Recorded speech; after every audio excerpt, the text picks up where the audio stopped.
Another day, another basketball stories na naman ang pagkikwentuhan natin.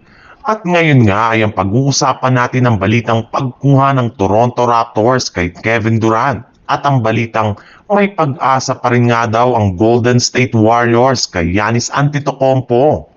Sinabi na nga ng isang NBA insider na hindi na nga babalik o mananatili pa si Kevin Durant sa Phoenix Suns ngayong offseason.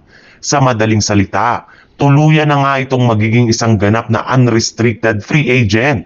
Kaya maaari na nga siyang kunin ng kahit anumang kupunan na magkaka-interes sa kanyang serbisyo. Maging ang kupunan nga ng Toronto Raptors ay interesado na rin naman sa pagkuha sa kanya sa trade market. Base pa nga sa inilabas na balita ng isang NBA insider na si Brian Windhorst ng ESP, personal na nga daw pong nakipag-usap ang front office ng Phoenix Suns para malaman kung papaano makukuha si Kevin Durant sa isang blockbuster trade ngayong offseason. Willing na nga rin naman daw nga po sila na i-offer ang kahit sino man sa kanilang mga manlalaro at maging ang hawak nila ngayon na mga future draft pick. Maliban rin nga mga idol, kay Kevin Durant ay plano rin naman nga ng Raptors na kunin si Giannis Antetokounmpo mula sa Milwaukee Bucks. Bale, ayaw rin naman nga ng Raptors na maging isa sa lottery team at mas gusto nga po nila na maging competitive naman sa mga susunod na taon na siyang rason bakit gusto nila na makuha either si Kevin Durant o di kaya si Giannis Antetokounmpo. Sa ibang balita naman, kamakailan lamang nga ay may mga kumakalat na balita na wala na rin naman nga daw pong balak pa ang Golden State Warriors na kumuha ng bagong superstar ngayong offseason.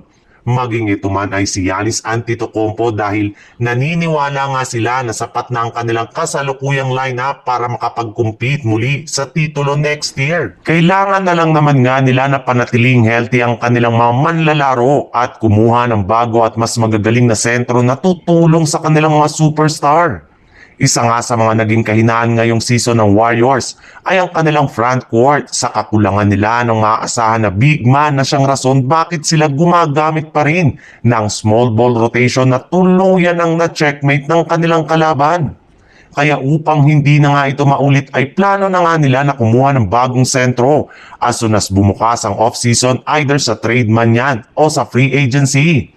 Ngunit kung ang isang NBA insider nga daw po ang inyong tatanungin, hindi pa rin naman nga daw talaga sinasarado ng GSW ang posibilidad na kunin nila si Giannis Antetokounmpo.